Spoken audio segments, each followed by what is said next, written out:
Hey everyone, it's Neon Polygons, and today I want to show you guys a quick video of me framing my Pokemon Detective Pikachu poster by Mondo, which I got at San Diego Comic-Con 2019. So for those of you who don't know what Mondo is a retailer slash vendor that essentially specializes in limited edition prints and vinyls, usually each done by a different artist. So this poster, as you can see, it's quite special. It looks cool, a really unique art style, and it's not a movie poster per se that you would see kind of framed when you go to movie theaters. What these are essentially are kind of one-offs that Mondo gets the licensing rights from the property, and then they commission an artist to kind of make like their own, I guess, interpretation of that movie poster or vinyl. So this poster, when I got it at San Diego Comic-Con 2019, was quite a hustle. I actually had to first get to the convention immediately as soon as it opened, run to the Mondo booth to then get essentially a ticket that allowed me to just get online for the Mondo booth, which hopefully would, I would be in time to get the Detective Pikachu poster before they sold out. And luckily I was able to do that. There was only 175 prints made, and as you can see here, I was 162 out of 175 in line to get the poster. The poster is very special. It is very high quality. It's a very hard paper stock or card stock, and the details alone on it, if I can get the lighting just right, you can see there's a lot of like special texture details all around the poster. So it's not just like a normal flat print.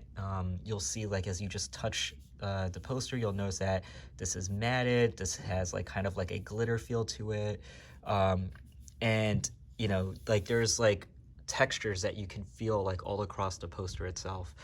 And then that's just not to mention the actual art style of the print.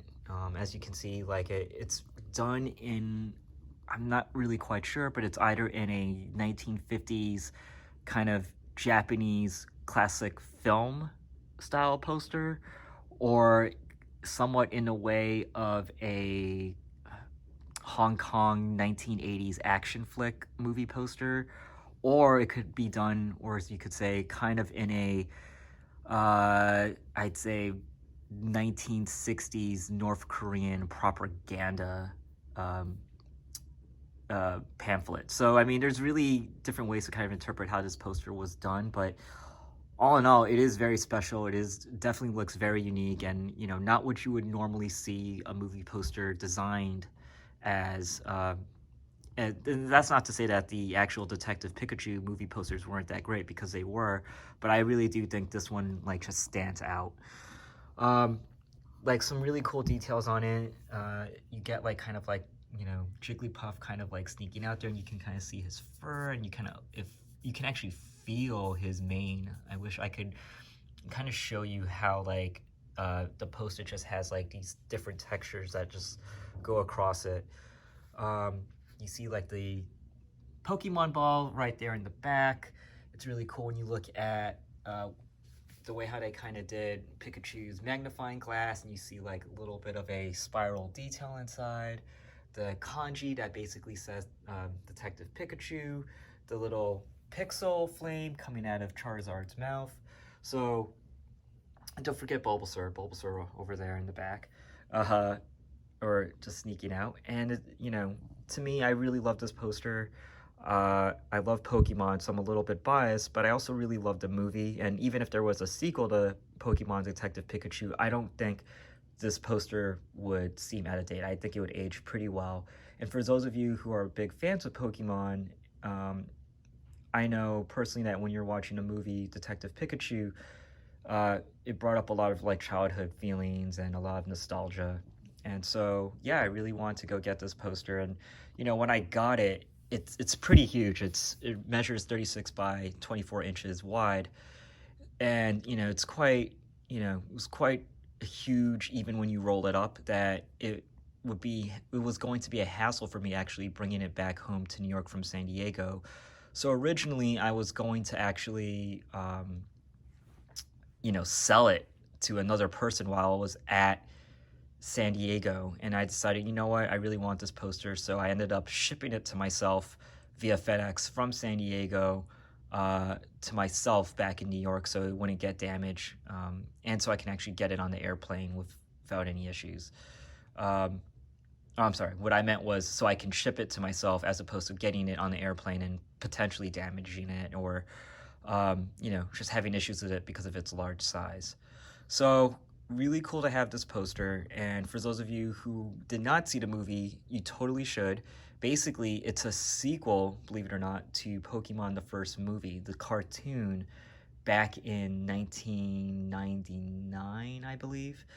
So, surprisingly, if you, and that actually shocked me the most, that it is actually a direct sequel to Pokemon the first movie. So, for those of you who did not see it, you might want to watch the first cartoon, and it will just give you a little bit of background into knowing about the background of Detective Pikachu. So, in order to frame this, again, the poster is quite huge and quite heavy. I had to get a poster frame that would not only look really nice so it can match the quality of the poster, but also be lightweight because, I didn't want to have a heavy poster frame hanging on my wall and potentially also damaging my wall, to be honest.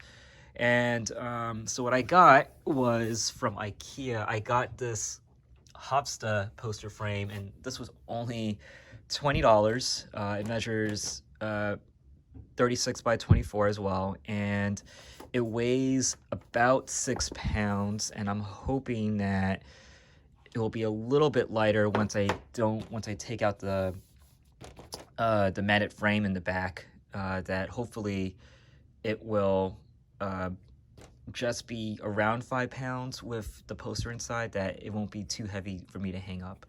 Anyways, I'm gonna do a time lapse of me framing this bad boy, and yeah, hopefully the finished product will look just as nice.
And here's the finished product, all framed up in the Ikea Hovsta frame, and I think it looks great. As you can tell from my time-lapse video, that was a lot harder than it should have been, and that was due in part to the poster having been rolled up for the past 6 months, which made it very difficult to get into the frame because it just kept rolling up. Eventually I realized all I needed to do was attach the poster to the back end board by paper clips, and now I was able to let it slide right in, all nice and flat. So all in all, I think this is a great poster to have, and especially if you have game room or kind of a recreation room. Now, a lot of people who I see have game rooms, they tend to hang up posters from video game magazines or from, pre-sale bonus items. And to me, they just look really cheap and tacky. I think a nice high quality print is probably the best way to go, just because when people come into these rooms, they won't look at the room and seem as, have an opinion that it's very childish or immature. Whereas a poster like this, well, it is video game related. It is artistic, it has a nice aesthetic, and it just seems higher end and high quality. And to be frank, it seems more expensive. And I just think that if you're going to have a game room with all this expensive gear around, it just makes sense to also just kind of match it up with a poster or art or across your room that fits the vibe as well. So anyways, let me know any questions you have about this poster. you know, again, you can find it quite easily on eBay. They usually tend to go for the prices price range between $65 and $110.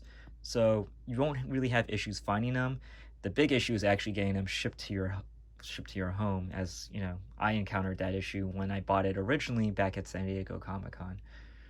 Anyways, this is Neon Polygons. Thanks again for watching this video, and if you liked it, make sure to like, comment, or subscribe, as it would mean a lot to me. Catch you all again soon, and thanks for watching.